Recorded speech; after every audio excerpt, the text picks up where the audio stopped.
Vector. ঠিক আছে, মাছি কিন্তু রোগ সৃষ্টি করে না, মাছি ওই রোগটাকে বহন করে নিয়ে যায়। মশা কামড়ালে তোমার ডেঙ্গি হয়ে যাবে বা ম্যালেরিয়া হবে, তার মানে মশাটা ভেক্টর। হ্যাঁ, মাছিটা হয়ে যাচ্ছে বাহক। এই যে এখানে বলছে সব ভেক্টরই বাহক, কিন্তু সব বাহক ভেক্টর না, বোঝা গেল? তারপরে সন্ধিপদ ভেক্টর কি আসবে তোমার? মাছি। মাছি কি করছে? বাহক। কিন্তু এখান থেকে কি আসবে? কলেরা, টাইফয়েড, আমাশা ইত্যাদি রোগ বিস্তার করে। যেমন ধরো বর্ষাকালে বাইরের খাবার খেতে মানা করে, কারণ বর্ষাকালে তোমার বৃষ্টি বেশি হওয়ার জন্য তোমার মাছি বিভিন্ন জায়গায় বসছে, তো খাবারেতে বসলেও তোমার কি হতে পারে? টাইফয়েড হতে পারে, তো আমাশা হতে পারে, বা কলেরা হতে পারে, মানে কলেরা হতে পারে।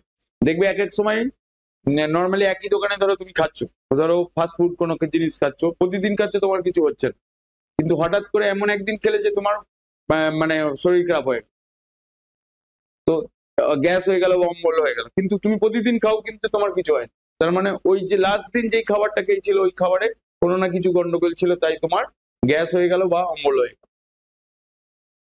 বুঝতে পারলে? তারপর ধরো সেটসি মাছি কি বলছে? যেটা ঘুম রোগের জীবাণু বহন করে। তারপর হচ্ছে র্যাট ফ্লি, মানে প্লেগ রোগ ছড়ায় যেটা।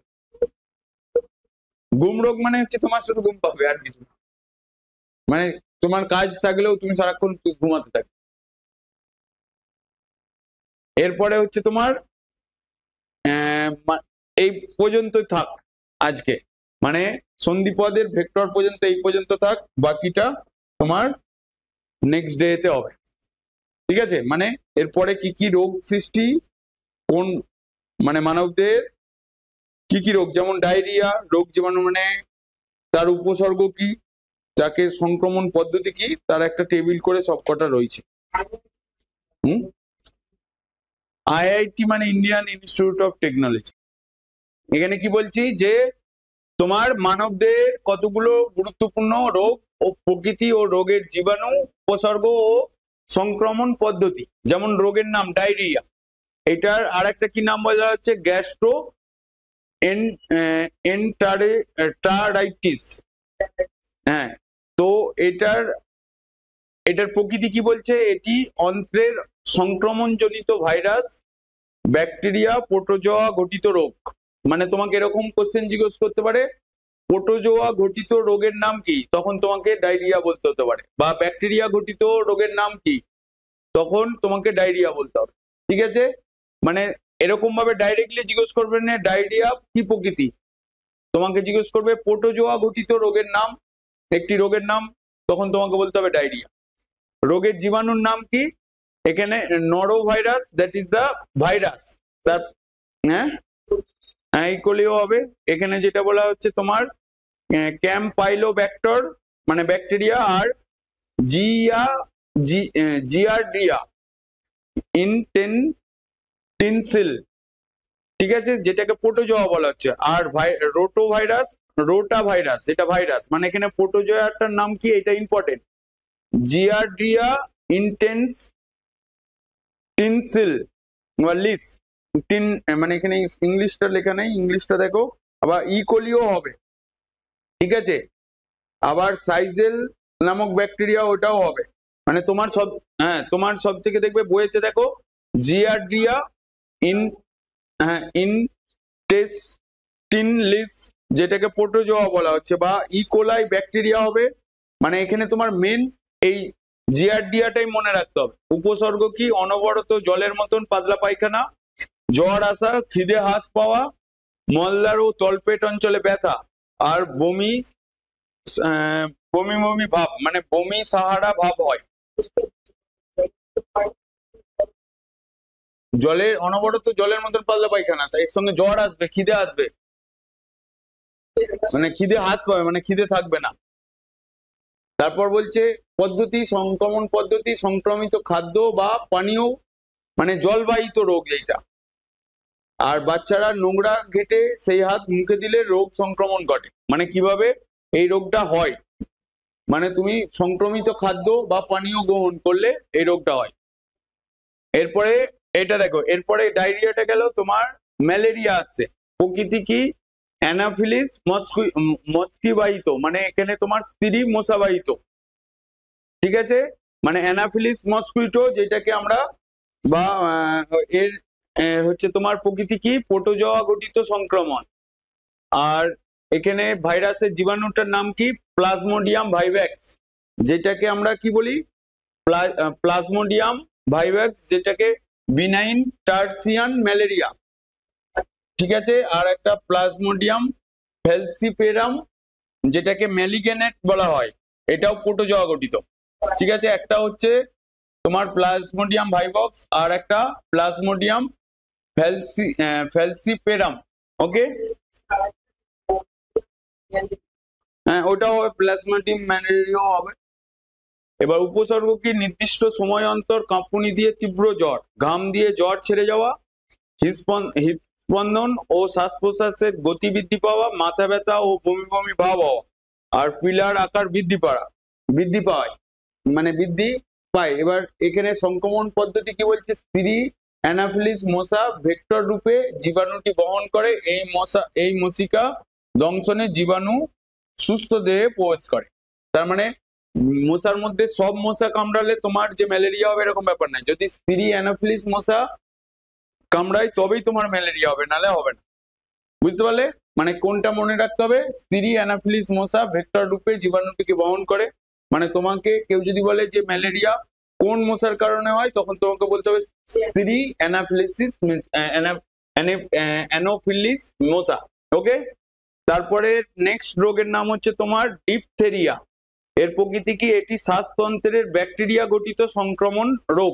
এখানে বলতে পারে যে শ্বাসতন্ত্রের ব্যাকটেরিয়া গঠিত সংক্রমণ রোগের নাম কি, তখন তোমাকে বলতে হবে ডিপথেরিয়া।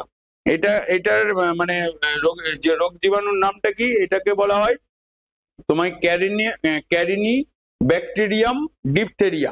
ঠিক আছে, মানে তোমার করনি ব্যাকটেরিয়াম ডিপথেরিয়া বা ব্যাকটেরিয়া, মানে এটা ব্যাকটেরিয়া প্রজাতিরই হচ্ছে রোগ জীবাণুর যেটা হচ্ছে।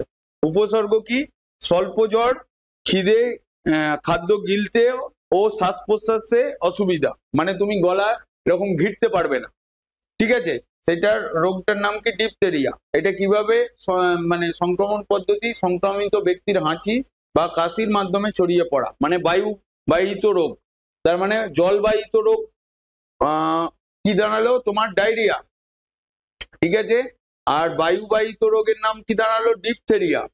আর মশাবাহিত রোগ, এটা একবারে ম্যালেরিয়া সবাই জানে। এরপর ডেঙ্গিও হবে। এরপরে হচ্ছে তোমার টিটেনাস, এইটা কি বলছে যে প্রকৃতি ব্যাকটেরিয়া গঠিত সংক্রমণ রোগ। এটা জীবাণুর নাম মানে ক্লস্ট্রিডিয়াম টিটানি, বা এটাকে টিটেনাসের আর একটা নাম আছে তোমার ক্লস্ট্রিডিয়াম টিটেনি নামক ব্যাকটেরিয়া। মানে এর ব্যাকটেরিয়াটার নাম কি, তোমার ক্লস্ট্রিডিয়াম, মানে স্পেলিংটা ঠিকঠাক লিখবে। উপসর্গ কি, প্রবল পেশি খিঁচুনি এবং জ্বর। হ্যাঁ, আর সংক্রমণ পদ্ধতি কি, ক্ষতস্থানে ছুরি বা কাঁচি বা নোংরা বায়ুর সংস্পর্শে এলে রোগটির জীবাণু সংক্রমিত হয়। মানে তোমার ধরো লোহা বা লোহার কোনো জিনিসে হাত কেটে গেল, বা তোমার কোনো লোহার জিনিসে আঘাত লাগলো, মানে কেটে গেলে ওখানে, মানে লোহা দিয়ে কোনো জিনিস কাটলেই সেখানেই তোমার টিটেনাস হওয়ার সম্ভাবনা থাকে। হ্যাঁ, পেরেকও হবে, পেরেক যদি তোমার পায়ে ফুটে গেল বা হাতে এরকম লেগে গেল, তখনও মানে ক্ষতস্থান যদি লোহার জিনিস দিয়ে কাটে, ঠিক আছে, তবেই তোমার টিটেনাস হতে পারে। তার হ্যাঁ, পেশির খিঁচুনি মানে তোমার ধরো যেই হাতটা কাটলো এই পেশিতে তোমার খিঁচুনি আসতে পারে, মানে টিটেনাস রোগ। দেখো এমনি লোহায় টোয়ায় একটুখানি কেটে গেলেই আমরা টিটেনাস নিই। এবার দেখবে যখন তোমার হাত বড় রকম কেটে যায়, যখন সেলাই করা হয়, তখন টিটেনাস তোমাকে ওই মানে যখন তোমার ফার্স্ট এড করার টাইমেই তোমার টিটেনাস দেওয়া হয়। বুঝতে পারলে। এরপর হচ্ছে ডেঙ্গি। কি বলছে, প্রকৃতি কি, এটি এডিস ইজিপ্টাইট বাহিত ভাইরাস গঠিত, মানে এডিস ইজিটাইপ, হ্যাঁ এডিস মশা, যেটা দেখবে যে মানে তোমার বাড়ির কাছাকাছি দেখবে বিভিন্ন ওই পৌরসভার লোকজন বা তোমার পঞ্চায়েতের যারা স্বাস্থ্যকর্মী রয়েছে তারা বারবার এই ব্যাপারটা খোঁজ নিতে চায়। যে মশা কারো জ্বর হয়েছে কিনা, অমুক হয়েছে কিনা, এরকম দেখবে বারবার বাড়িতে আসে। ঠিক আছে, এইটা রোগ জীবাণুর নামটা কি? এখানে তোমার ফ্ল্যাভি ভাইরাস, যেটা মানে রোগ জীবাণুটার নাম। ঠিক আছে, মানে যেটা আমরা ডেঙ্গি রোগ বলছি, ডেঙ্গি দেখবে মাঝে মাঝেই হয়। এবার উপসর্গ কি? জ্বর, মাথা ব্যথা, বিশেষত অক্ষিগোলকের পিছনে প্রবল ব্যথা। তারপর কি বলছে? অস্থি সন্ধিতে যন্ত্রণা, তাই এর অপর নাম ব্রেক বোন ফিভার।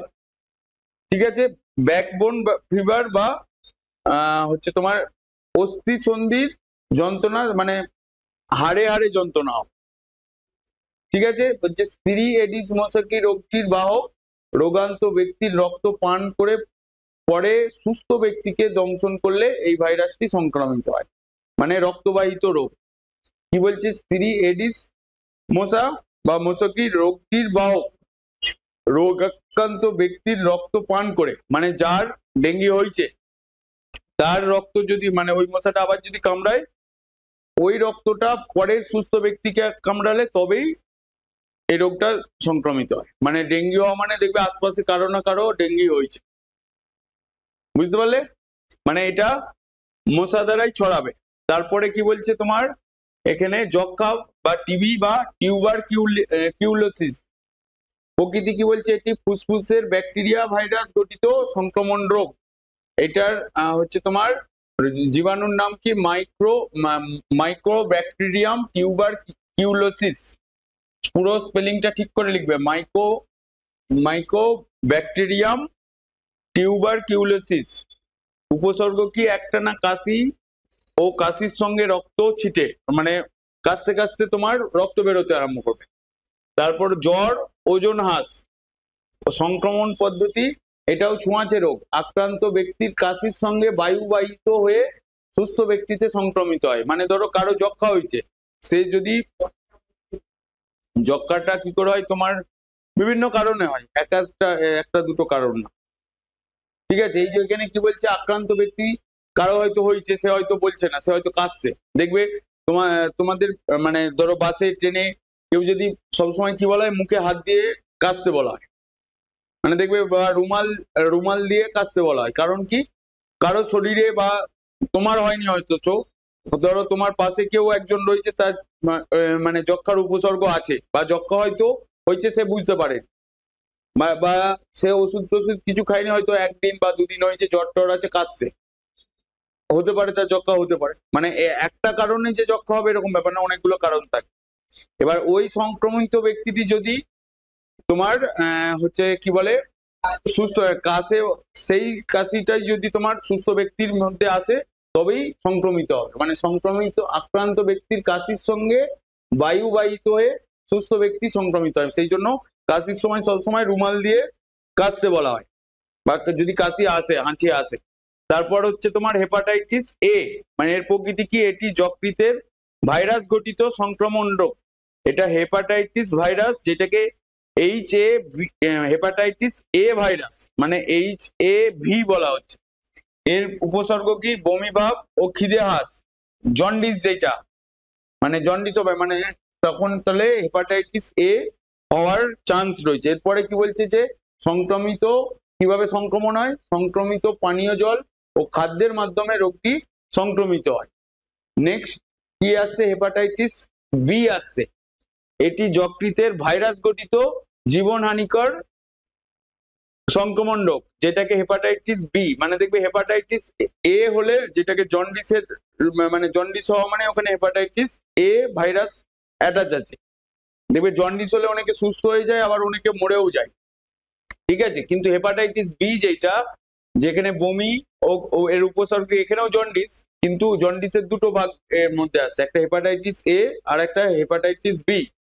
হেপাটাইটিস বি ভাইরাস, যেটাকে HBV বলা হচ্ছে, এরও পদ্ধতি কি বলছে? মানে উপসর্গ কি? বমি ও ক্লান্তি, জন্ডিস, যকৃৎ প্রদাহ বা সিরোসিস, এমনকি ক্যান্সারও হতে পারে। কিভাবে বলছে? রক্ত সঞ্চারণে মানে সুরক্ষিত যৌন সংযোগে রোগটি সংক্রমিত হয়।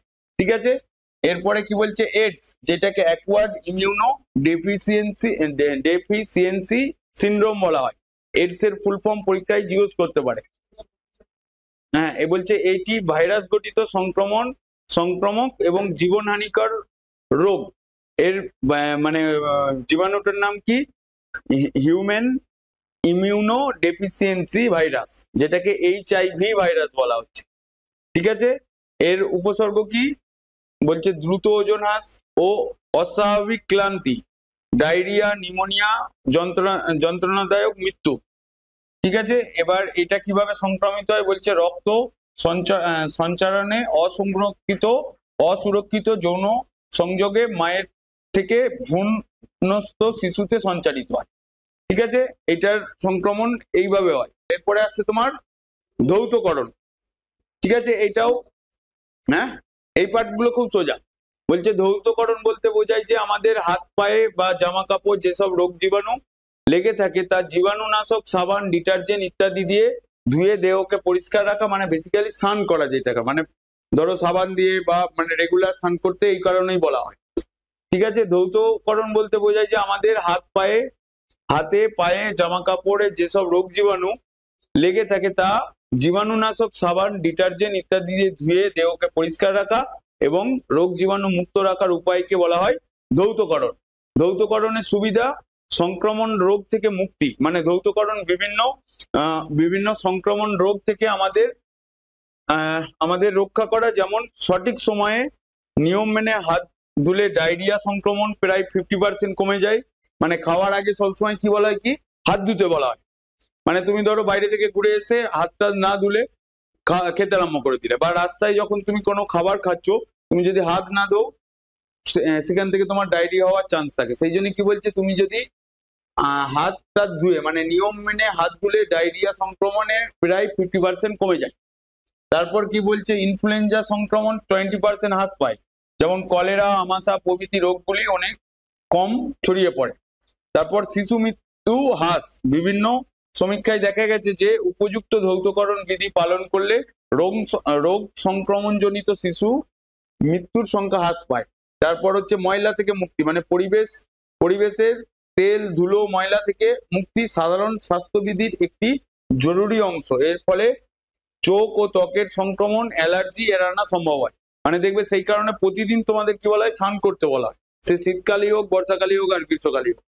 ঠিক আছে, এবার দেখো ধৌতকরণের উপাদান সমূহ কি কি উপাদান আসতে পারে। বলছে যে জল, মানে হাত মুখ ধোয়ার জন্য স্নানের কাজে প্রথম উপাদান হলো বিশুদ্ধ স্বাদু জল। তারপর সাবান ও ডিটারজেন্ট, মানে ব্যক্তি স্তরে ধৌতকরণে সাবান ও ডিটারজেন্ট ব্যবহৃত হয়। দেহে আগত ধুলোবালি, ময়লা দূর করতে সাবান ব্যবহার করা হয়। এর জন্য জীবাণুনাশক ক্ষমতা সীমিত, মানে মানে তেমনি জামা কাপড়ে ধুলোবালি, ময়লা, তৈলাক্ত ভাব দূর করতে গুঁড়ো বা তেল সাবান ব্যবহার করা। ঠিক আছে, মানে এই জায়গাটা তোমরা নর্মালি জানো। তারপর জীবাণুনাশক ও সংক্রমণ রোধক, মানে যেসব উপাদান সংক্রমক জীবাণু বৃদ্ধি রোধ করে বা তাদের বিনাশ করে তাদের জীবাণুনাশক বলা হয়। মানে যেসব উপাদান রোগ জীবাণু মানে সংক্রমক জীবাণুর বৃদ্ধি রোধ করে বা তাদের বিনাশ করে তাদের জীবাণুনাশক বলে। তাই ক্ষতস্থান ধোয়ার জন্য অ্যান্টিসেপটিক যেমন আয়োডিন, ডেটল, স্যাভিলন ব্যবহৃত হয়। কি কি? আয়োডিন, ডেটল, স্যাভিলন প্রভৃতি ব্যবহৃত হয়। আবার বাড়ি ঘর, হাসপাতাল, শৌচালয় প্রভৃতি ধৌতকরণের মাধ্যমে জীবাণু নাশের জন্য ফিনাইল জলে মিশিয়ে ব্লিচিং পাউডার সরাসরি প্রয়োগ করে ব্যবহৃত হয়। দেখবে রাস্তাঘাটে এখন দেখবে ম্যাক্সিমাম পৌরসভার লোকজন বা পঞ্চায়েতের লোকজন ওই ড্রেনের পাশে সাদা সাদা ছড়িয়ে দিয়ে গেছে, মানে ওই সাদা সাদাটাই হচ্ছে তোমার ব্লিচিং পাউডার, মানে যার কোনো কাজ নেই। এখনকার যে ব্লিচিং পাউডার দেখবে যেটা তোমার আশপাশে অনেক সময় পৌরসভার লোক বা পঞ্চায়েতের লোকজন এসে সরিয়ে দিয়েছে। এরপরে দেখ কি বলছে তোমার ধৌতকরণের মানে রোগ নিরাময়ে ধৌতকরণের ভূমিকা। দেহের বিভিন্ন স্থানে রোগ জীবাণুদের দমন করার জন্য ধৌতকরণের ভূমিকা হলো মুখ ধোয়া, হাত পা ধোয়া, এগুলো সব জানো কিন্তু। ঠিক আছে, এগুলো আমি জাস্ট নোট হিসাবে লিখে দিয়েছি। কি বলছে যে মুখ ধোয়া বলছে রাতে খাওয়ার পর দাঁতের ফাঁকে ফাঁকে খাবারের টুকরো আটকে থাকে, ওই খাবার জীবাণু দ্বারা পচে যায় এবং মুখে দুর্গন্ধ সৃষ্টি হয়। সময় মতো মুখ না ধুলে দাঁতের গোড়া আলগা হয়ে যায়, মাড়ি ফুলে যায়, পুঁজ রক্ত বেরোতে থাকে। শেষে হ্যাঁ পুঁজ, ওইটা যেটা রক্তটা বেরোয় ওইটা পুঁজই বেরোয়। বলছে শেষে পায়োরিয়ার মতন কঠিন ব্যাধির সৃষ্টি হয়। অবশেষে দাঁত অকালে পড়ে যায়। এই জন্য সকালে উঠে ব্রাশ ও টুথপেস্টের সাহায্যে ভালো করে ব্রাশ করার প্রয়োজন এবং শেষে পরিষ্কার জল দিয়ে মুখ ও চোখ ধুয়ে নিতে হবে এবং সম্ভব হলে শোয়ার পূর্বে একবার ব্রাশ করে নেওয়া উচিত। রাতেও করা দরকার, কারণ রাতের যেই খাবারটা খাচ্ছ তারপর কন্টিনিউয়াস তুমি কোনো কিছু জলও খাচ্ছ না, কিছু খাচ্ছ না, তো ওতে যখন তোমার দাঁতের ফাঁকে খাবার কোনা রেখে যাবে, ওই খাবার কোনাটা তো পচবে, পচলেই তোমার মাড়ির ক্ষতি হবে। আর মাড়ির ক্ষতি হলেই তোমার দাঁত পড়ে যাবে বা পোকা খেয়ে নেবে, যেটাকে এই রোগটাকে বলা হচ্ছে। বোঝা গেল? এবার কোনো কিছু খাওয়ার আগেই ব্রাশ করে সবাই ওটাই করে। হ্যাঁ, তো জল খাওয়ার পরে তুমি ব্রাশ করো। তারপরে হচ্ছে হাত পা ধোয়া। বলছে আমরা সারাদিন নানা রকম কাজ করি, নানা রকম দ্রব্য খেলাধুলা করি, ফলে বিভিন্ন অদৃশ্য রোগ জীবাণু আমাদের হাতে পায়ে লেগে থাকে। হাত ধুয়ে না খেলে ওইসব রোগ জীবাণু খাবারের সঙ্গে আমাদের দেহে প্রবেশ করে এবং রোগ সংক্রমণ ঘটায়। সেই জন্য প্রতিবার খাওয়ার পূর্বে সাবান দিয়ে ভালো করে হাত পা ধোয়ার দরকার। এছাড়া খেলাধুলা করে এসে সাবান দিয়ে ভালো করে হাত পা ধুয়ে নিয়ে ফ্রেশ হয়ে জামা কাপড় বদলে সন্ধ্যায় পড়তে বসবে। মানে যেটা এখানে তোমার বইয়েতেই লেখা রয়েছে, দেখবে। হ্যাঁ, না না না, এক্সট্রা কিছু লিখে, এটা তোমাদের থিওরিতেই লেখা রয়েছে। মানে বিকেলবেলা সবাইকে খেলতেই বলা হচ্ছে, ঠিক আছে, কিন্তু বেশি খেললে আর পড়াশোনা হবে না। এরপরে দেখো, তারপরে কি বলছে, ক্ষতস্থান ধৌতকরণ। অনেক সময় খেলাধুলা করতে গিয়ে, মারামারি করতে গিয়ে দেহের ত্বক ছিঁড়ে যায়। মানে ধরো তুমি তোমার বন্ধুকে ঘুষি মেরে দিলে, সে উল্টে পড়ে গেল, তার কেটে মুখ ফুক চেঞ্জ হয়ে গেল, হতেই তো পারে। বা তোমাকে এমন কেউ মারলো, তুমি উল্টে পড়লে তোমার মুখ ফুক কেটে গেল, তোমাকে ধরো স্কুলেতে ডেটল ফেডরল বা ফার্স্ট এড দিয়ে তোমাকে মোটামুটি সুস্থ করে বাড়ি পাঠিয়ে দিল।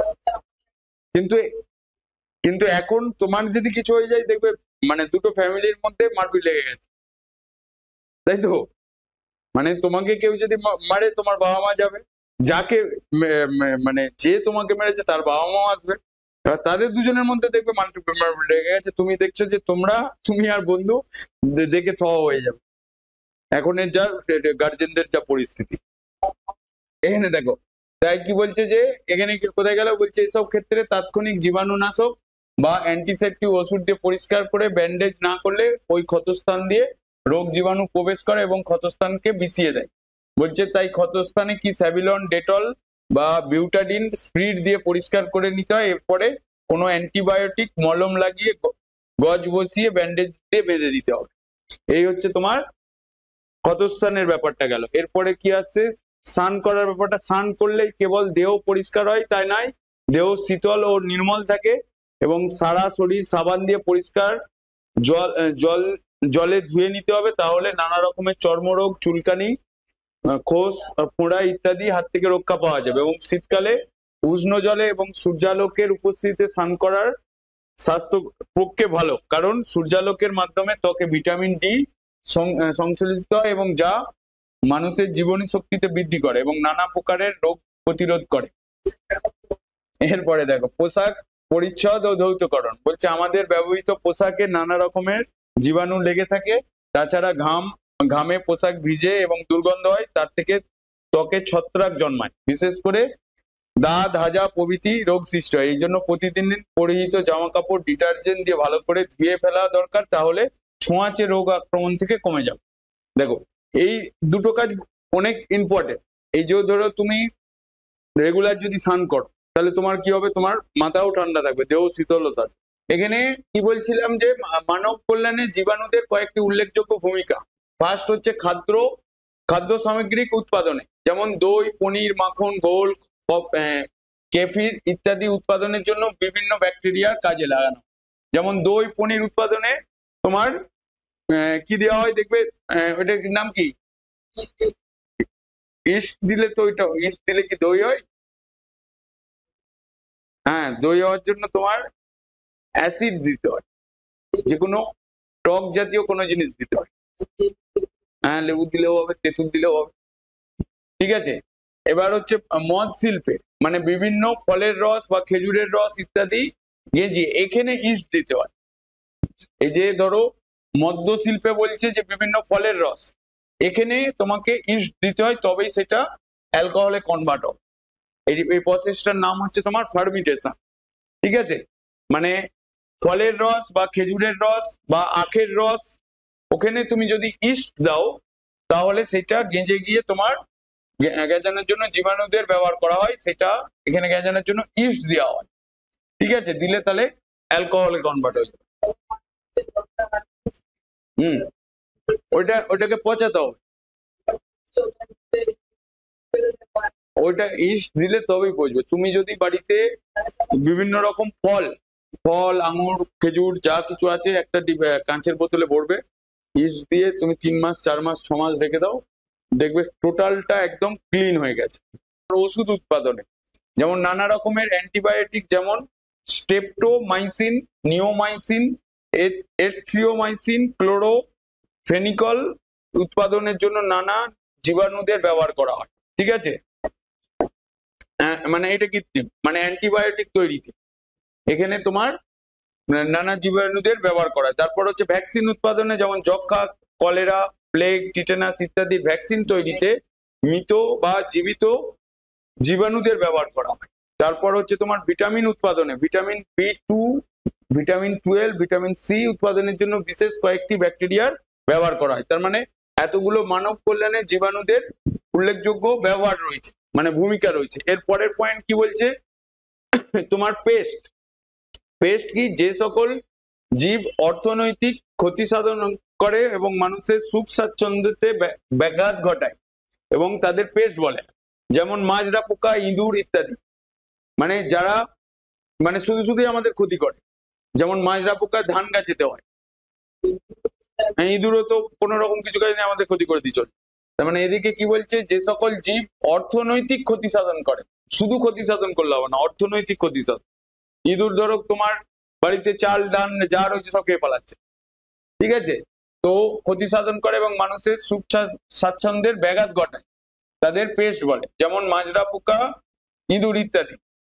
পেস্টের জৈবিক নিয়ন্ত্রণে জীবাণুর ভূমিকা, যেমন জৈবিক নিয়ন্ত্রণে ব্যাকটেরিয়া, ভাইরাস আর প্রোটোজোয়ার ভূমিকা। এইটা একটা কোশ্চেন পড়ে, যে তোমাকে কোশ্চেনটা জিজ্ঞেস করবে যে এইটা পেস্টের জৈবিক নিয়ন্ত্রণে জীবাণুদের ভূমিকা, মানে কি কি জীবাণু আছে, মানে নিয়ন্ত্রণে ব্যাকটেরিয়া, ভাইরাস আর প্রোটোজোয়ার ভূমিকা কি, যে কোনো একটা দিয়ে তোমাকে জিজ্ঞেস করতে পারে, হয় ব্যাকটেরিয়ার ভূমিকা কি, বা ভাইরাসের ভূমিকা কি, বা প্রোটোজোয়ার ভূমিকা কি। দেখবে তোমাদের নোটেতে একসাথে তিনটেই লেখা রয়েছে। ঠিক আছে, ওর মধ্যে 1 নম্বরের কোশ্চেন বা 2 নম্বরের কোশ্চেনে যে কোনো একটা পরীক্ষায় আসতে পারে। ঠিক আছে, মানে তোমাকে তিনটেই পড়ে রাখতে হবে।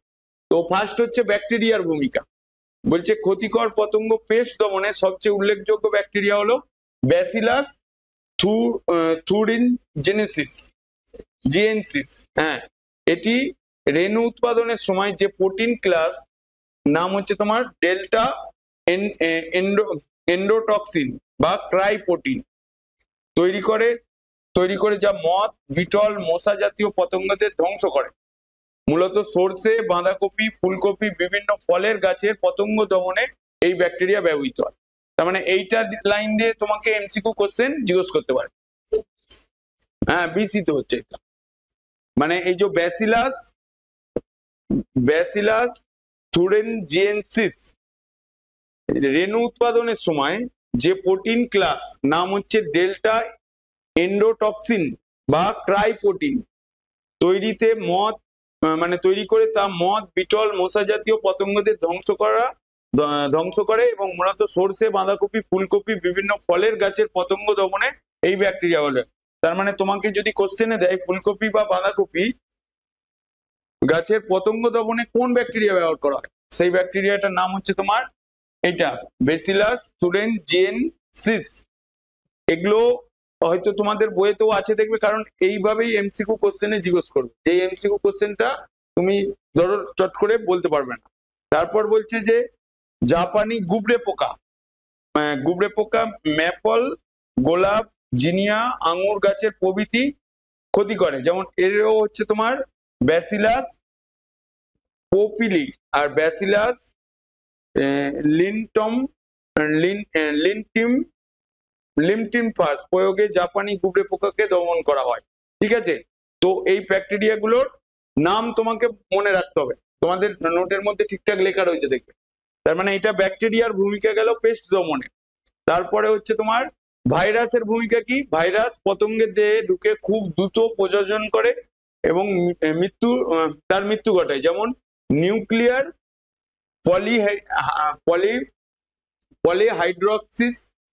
হাইড্রোসিস ভাইরাস, যেটাকে এনপিভি বলা হচ্ছে, এনপিভি নামক ব্যাকুলো ভাইরাস। ভারতে এই ভাইরাসটি হেলিকোভার্পা আমার এটার ইংলিশ আর্মিজেরা, হ্যাঁ হেলিকোভার্পা আর্মিজেরা আর তোমার স্পোডোপ্টেরা লিটুরা প্রভৃতি পতঙ্গ পেস্টের জৈবিক নিয়ন্ত্রণে ব্যবহার করা হয়েছে। মানে বাজারে এই ভাইরাসটি কীটনাশক এলকার বা স্পোডোটেরিন, হ্যাঁ স্পোডোফটেরিন বা স্পোডোফটেরিন, এটার উচ্চারণটা হবে স্পোডোফটেরিন নামে বিক্রি হয় বা এলকার নামে বিক্রি হয়। তারপর হচ্ছে প্রোটোজোয়ার ভূমিকা। কিছু প্রোটোজোয়া পরজীবী রূপে ধীরে ধীরে পতঙ্গের মৃত্যু ঘটায়, যেমন নোসেমা লোকাসিস্ট নামক প্রোটোজোয়া, লোকাস্টি বা লোকাসিস্ট বলেও হবে, লোকাস্টি নামক প্রোটোজোয়া ফড়িং জাতীয় পতঙ্গ দমনে। তারপর ম্যাট্রোসিয়া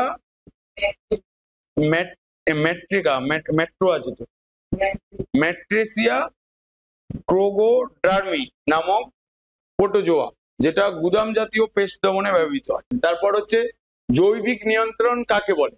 বলছে যে পরিবেশ বান্ধব পদ্ধতিতে কোনো ক্ষতিকর পেস্টকে তার প্রাকৃতিক শত্রু শিকারী বা পরজীবী জীব দ্বারা বা অণুজীব জাতীয় বিষাক্ত উপাদান দ্বারা নিয়ন্ত্রণ করা হয়, তাকে জৈবিক নিয়ন্ত্রণ বলা হয়। কি বলছে? যে পরিবেশ বান্ধব পদ্ধতিতে কোনো ক্ষতিকর পেস্টকে তার প্রাকৃতিক শত্রু শিকারী বা পরজীবী জীব দ্বারা বা অণুজীব জাতীয় বিষাক্ত উপাদান দ্বারা নিয়ন্ত্রণ করা হয় বা ধ্বংস করা হয়, তাকে জৈবিক নিয়ন্ত্রণ বলে। যেমন ব্যাসিলাস থুরেনজিয়েন্সিস বা বিটি ব্যাকটেরিয়া নামক ব্যাকটেরিয়ার দেহ থেকে উৎপন্ন টক্সিনধর্মী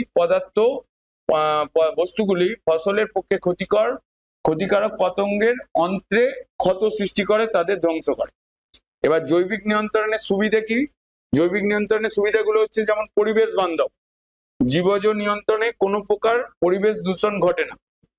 তারপর দেখবে নির্দিষ্ট পতঙ্গ ধ্বংস, মানে হচ্ছে তোমার এই জাতীয় নিয়ন্ত্রণে কেবলমাত্র নির্দিষ্ট ক্ষতিকারক পতঙ্গই মারা যাবে। মানে এমন ওষুধ রয়েছে শুধু সেই পতঙ্গটাই বা সেই জীবাণুটাই, মানে সেই পেস্টই মারা যাবে, অন্য কেউ মারা যাবে, আর অন্য কেউ মরবে না।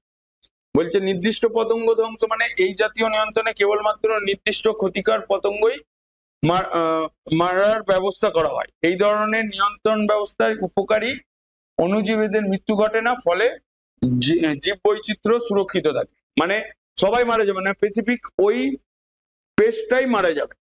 তারপর হচ্ছে তোমার প্রতিরোধ ক্ষমতা স্থিরতা, মানে রাসায়নিক নিয়ন্ত্রণ পদ্ধতিতে পেস্ট নাশকের দীর্ঘকালীন প্রয়োগের ফলে পেস্ট ওই রাসায়নিকের বিরুদ্ধে প্রতিরোধ ব্যবস্থা গড়ে ওঠে, কিন্তু জৈবিক নিয়ন্ত্রণ পদ্ধতিতে পেস্ট তথা কীটনাশক প্রতিরোধ ধারণ ক্ষমতা বৃদ্ধি পায় না। বলছে এমনি ধরো তুমি রাসায়নিক মানে কোনো সার ছড়াচ্ছ বা কোনো ওষুধ এমন ছড়াচ্ছ, মানে রাসায়নিক পদার্থ পেস্টের উপর ছড়াচ্ছ, ওই পেস্ট কি করবে? ওই ওষুধটাকে অ্যাবজর্ব করে করে এমন হয়ে যাবে ওই ওষুধটাকে নিয়ন্ত্রণ করে ফেলে, মানে যতই ওষুধ দেওয়ার কাজ হবে। যেমন দেখবে তোমার বাড়িতে যদি একই টাইপের মশা মারার ওষুধ ইউজ করো, মানে তুমি যদি গুড নাইট ইউজ করো, দেখবে গুড নাইট জ্বলছে কিন্তু তোমাকে মশা কামড়াচ্ছে। তুমি যদি অল্টারনেটিভে গুড নাইট বা কোনো টাইমে মশার ধূপ বা কোনো টাইমে বাড়িতে তুমি মানে ধুনো বা ধূপ অন্য মানে চেঞ্জ করে দাও, তাহলে দেখবে মশা বাড়িতে খুব একটা বেশি থাকছে না। হ্যাঁ, মানে তুমি যদি একই জিনিস বারবার ইউজ করো, ও কি করছে, অ্যাডাপ্ট করে নিচ্ছে, মানে ওর ধারণ ক্ষমতা বেড়ে যাচ্ছে, মানে ওই রাসায়নিক পদার্থটা ও অ্যাবজর্ব করে নিয়ে ও আবার ঠিক মানে বেঁচে থাকছে। ঠিক আছে, কিন্তু যদি তুমি অল্টারনেট করে পড়ো, মানে অল্টারনেট ভাবে, যেমন হচ্ছে রাসায়নিক নিয়ন্ত্রণ পদ্ধতিতে পেস্ট নাশকের দীর্ঘকালীন প্রয়োগে, মানে একই জিনিস বারবার তুমি ইউজ করছো, তার মানে তখন কি করছে বলছে যে পেস্ট গুলি ওই রাসায়নিক পদার্থের বিরুদ্ধে প্রতিরোধ ব্যবস্থা গড়ে ওঠে, কিন্তু জৈবিক নিয়ন্ত্রণ পদ্ধতিতে পেস্ট তথা কীটনাশকের প্রতিরোধ ধারণ ক্ষমতা বৃদ্ধি পায়। হ্যাঁ, দেখবে তুমি বাড়িতে, আমাদের বাড়িতে হয় কি, তুমি দেখবে সন্ধ্যের টাইমে ধূপ ধুনো সবই দেওয়া হয়, তো ওই ধুনো দেওয়ার টাইমেও মশা অনেক চলে যায়। আবার ধরো তুমি সারাক্ষণ যদি গুড নাইট জ্বালিয়ে রাখো, দেখবে গুড নাইট জ্বললেও তোমার মশা কাজ কিছু হচ্ছে না। আবার দেখবে একটা টাইপের ধূপ পাওয়া যায়, মশার ধূপ যেটাকে বলে, মানে যেটাকে গুড নাইট কয়েল, দেখবে কোনো টাইমে কয়েলে কাজ হচ্ছে, কোনো টাইমে গুড নাইট লিকুইডে কাজ হচ্ছে, আবার দেখবে কোনো টাইমে ওই ধূপ টাইপের জিনিসগুলোতেও কাজ হচ্ছে। মানে তুমি যদি অল্টার করে ইউজ করো, দেখবে সব কটাতেই কাজ হচ্ছে, কিন্তু যদি তুমি একই জিনিস ইউজ করো, তাহলে দেখবে কোনোটাতে আর কাজ হচ্ছে না কয়েকদিন পরে।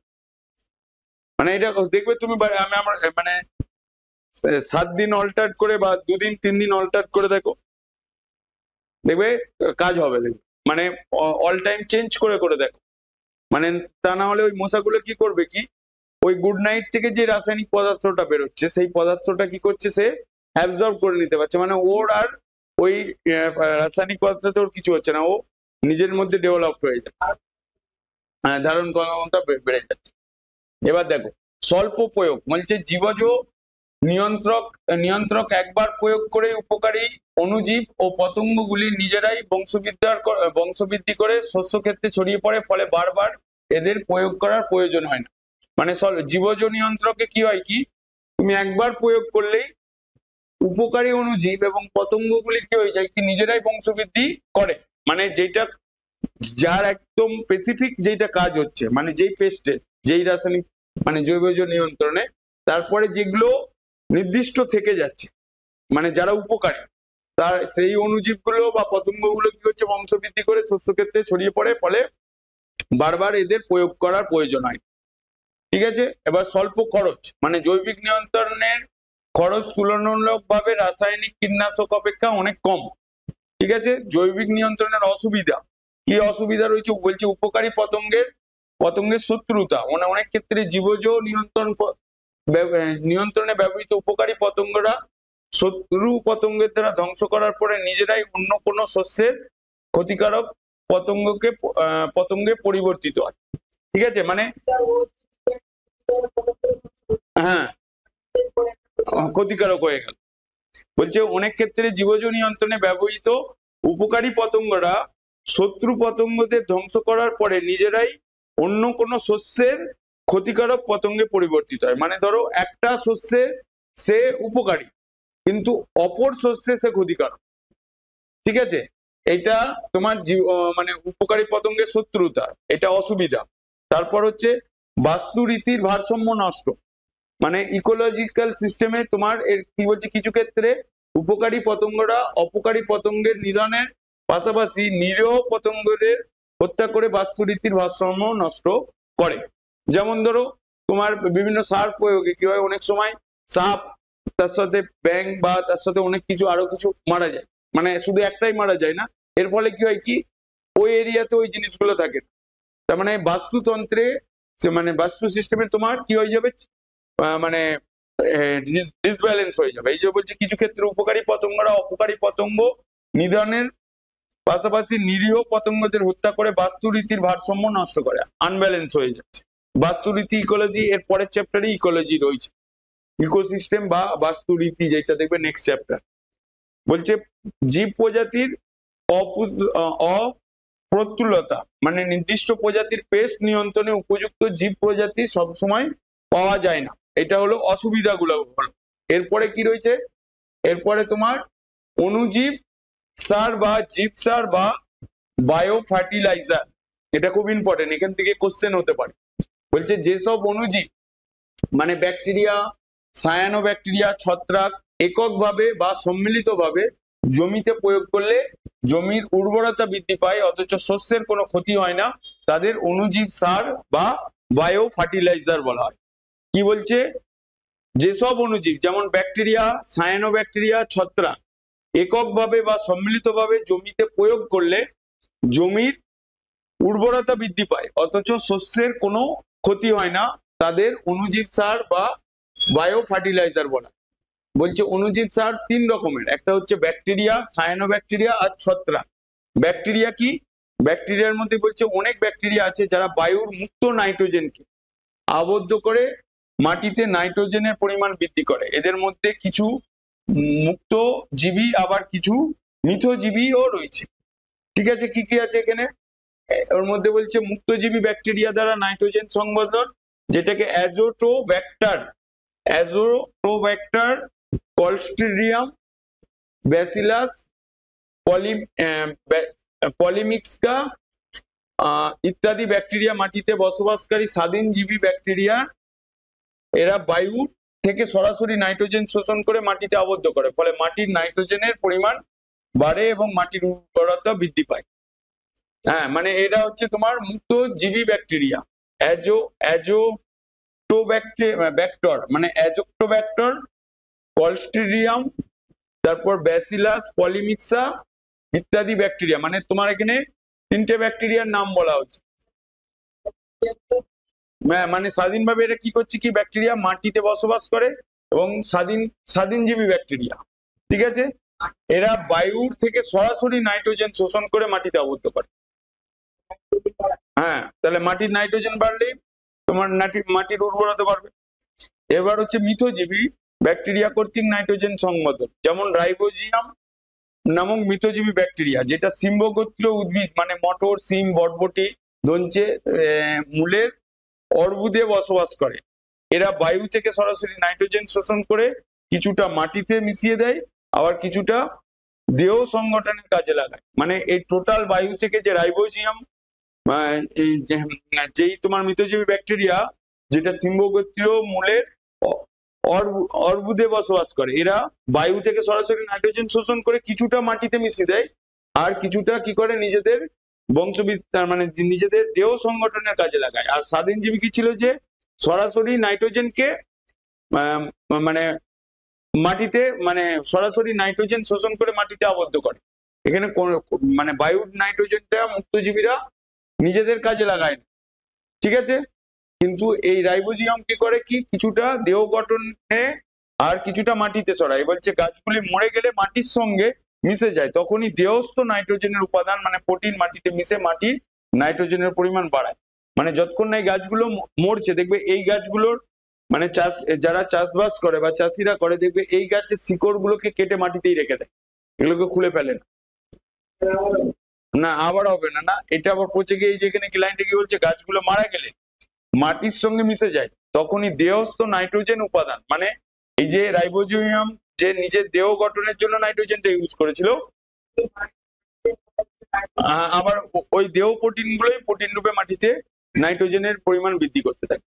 বোঝা গেল, এটা গেল তোমার মুক্তজীবী আর মিথজীবী। তারপর সায়ানোব্যাকটেরিয়া, বলছে মাটিতে বসবাসকারী সায়ানোব্যাকটেরিয়া বা নীলাভ সবুজ শৈবাল বায়ু থেকে নাইট্রোজেন শোষণ করে নাইট্রোজেনের সংবন্ধন ঘটায়, ফলে মাটির উর্বরতা বৃদ্ধি পায়। কৃষিক্ষেত্রে সায়ানোব্যাকটেরিয়া চাষ করে 7.8 লক্ষ টন নাইট্রোজেন উৎপাদন করা যেতে পারে, যার মূল্য প্রায় 15 থেকে 17 লক্ষ টন ইউরিয়ার সমান।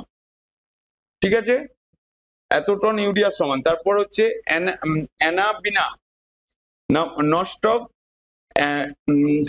অ্যালোসিরা, তারপর তোমার হচ্ছে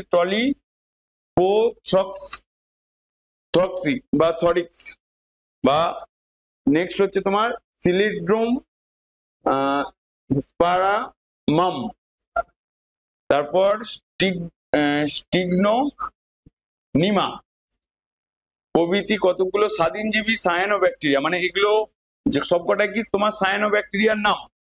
তুমি যে কোনো, যেমন এই দুটো তিনটে মনে রাখলেই হবে, ঠিক আছে। এরা কি বলছে, স্বাধীনজীবী সায়ানোব্যাকটেরিয়া আছে যারা নাইট্রোজেনের স্থিতিকরণ ঘটাতে পারে। সায়ানোব্যাকটেরিয়ার জমিতে জন্মালে জমির উর্বরতা অনেকটা বেড়ে যায়। এছাড়া সায়ানোব্যাকটেরিয়া মরে জমির মাটিতে মিশলে জমির উর্বরতা আরো বৃদ্ধি পায়। নাইট্রোজেন সারের পরিবর্তে সায়ানোব্যাকটেরিয়া প্রয়োগ করলে রাসায়নিক নাইট্রোজেন সারের প্রয়োজনীয়তা মেটানো যায়, ঠিক আছে। মানে এই কারণে সায়ানোব্যাকটেরিয়া ইউজ করা হয়। তারপর হচ্ছে তোমার মাইকোরাইজা, যেটাকে ছত্রাক বলা হচ্ছে, বলছে এরা এক ধরনের বিশেষ এক ধরনের ছত্রাক, যেমন পাইন গাছের মূলে বসবাস করে। এইসব মাইকোরাইজার জন্য মাটির থেকে অধিক মাত্রায় পুষ্টি উপাদান শোষণ করতে পারে, ঠিক আছে। বলছে এইসব মাইকোরাইজার জন্য গাছ মাটি থেকে অধিক পরিমাণ পুষ্টি গ্রহণ করতে পারে বা শোষণ করতে পারে। মাইকোরাইজাই ছত্রাক যেমন গাছের কাছে আশ্রয় পায় ও তার থেকে পুষ্টি আহরণ করে, তেমনি সেটি গাছকে মাটি থেকে পুষ্টি আহরণেও সাহায্য করে। মানে এরা গাছকেও সাহায্য করছে এবং নিজেও বেঁচে থাকছে, ঠিক আছে। এবার বলছে মাইকোরাইজাই ছত্রাক দু রকমের অবস্থান দেখা যায়। এদের নাম হচ্ছে বহি মাইকোরাইজা বা একটো মাইক্রোরাইজা, আর একটা হচ্ছে অন্ত মাইক্রোরাইজা, যেটা এন্ডো মাইক্রোরাইজা বলা হচ্ছে। মাইক্রোরাইজা মূলের বৃদ্ধিতে সহায়তা করে এবং মূলের চারপাশে অসংখ্য অনুসূত্র সৃষ্টি করে জল শোষণে সহায়তা করে। মাইক্রোরাইজা হাইফা মাটিকে দৃঢ়ভাবে আটকে রেখে ভূমিক্ষয় রোধ করে এবং সিম্ব জাতীয় উদ্ভিদের মাইক্রোরাইজায় রাইবোজিয়ামের সাহায্যে অর্বুদ গঠন করে। আর পাইনাস মূলে মাইক্রোরাইজাল ছত্রাক লিগনোলাইটিক ও সেলুলোজ উৎসেচক ক্ষরণ করে মাটিতে পড়ে থাকা উদ্ভিদের মূলে মাইক্রোরাইজা গঠিত না হলে স্বাভাবিক বৃদ্ধি হয় না। তো এই হ্যাঁ, সেটাকে হাইপা বলা হয়। জল শোষণ করে, ভূমিক্ষয় রোধ করে। এই যে মাটিকে দৃঢ়ভাবে আটকে রেখে ভূমিক্ষয় রোধ করে এবং সিম্ব জাতীয় উদ্ভিদের মাইক্রোরাইজা রাইবোজিয়ামের সাহায্যে অর্বুদ গঠন করে, মানে যেখানে নাইট্রোজেন গ্রহণ করে। তারপর হচ্ছে তোমার পাইনাস মূলে মাইক্রোরাইজাল ছত্রাক লিগনোলাইটিক ও সেলুলোজ উৎসেচক ক্ষরণে মাটিতে পড়ে থাকা উদ্ভিদের মূলে মাইক্রোরাইজা গঠিত না হলে স্বাভাবিক বৃদ্ধি হয় না। বোঝা গেল? এর পরের পয়েন্ট কি আছে, যে সাধারণত উচ্চ শ্রেণীর উদ্ভিদের মূলের সঙ্গে ছত্রাকের অনুসূত্রের সহাবস্থানকে মাইক্রোরাইজা বলে। মাইক্রোরাইজা দুই প্রকার, একটা এন্ডোমাইক্রোরাইজা আর একটা একটোমাইক্রোরাইজা, মানে একটা অন্ত আর একটা বই। তো এন্ডোমাইক্রোরাইজা যখন ছত্রাকের অনুসূত্র পোষক উদ্ভিদের মূলের ভেতরে কলাকোষ ও কোটেক্সের মধ্যবর্তী স্থানে অবস্থান করে তাকে এন্ডোমাইক্রোরাইজা বলে, যেমন VAM। তারপর কটিকাম প্রভৃতি এরা মাটি থেকে ফসফরাস, সালফার, জিঙ্ক শোষণ করে উদ্ভিদকে প্রদান করে। তারপর এন্ডোমাইক্রোরাইজা কি বলছে,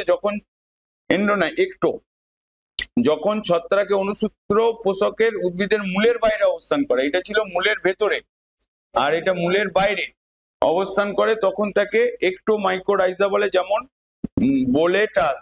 এরা পরিবেশ থেকে জল ও পুষ্টিরস শোষণ করে বা বোধ বা হিউমাস মাটিতে সৃষ্টি করে, ঠিক আছে।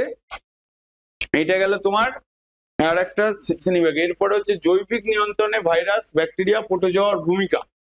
আগেরটা পেস্ট নিয়ন্ত্রণে ছিল, ঠিক আছে। এটা হচ্ছে তোমার প্রথমে ভাইরাস, যেটাকে আমরা হেলিকোভার্পা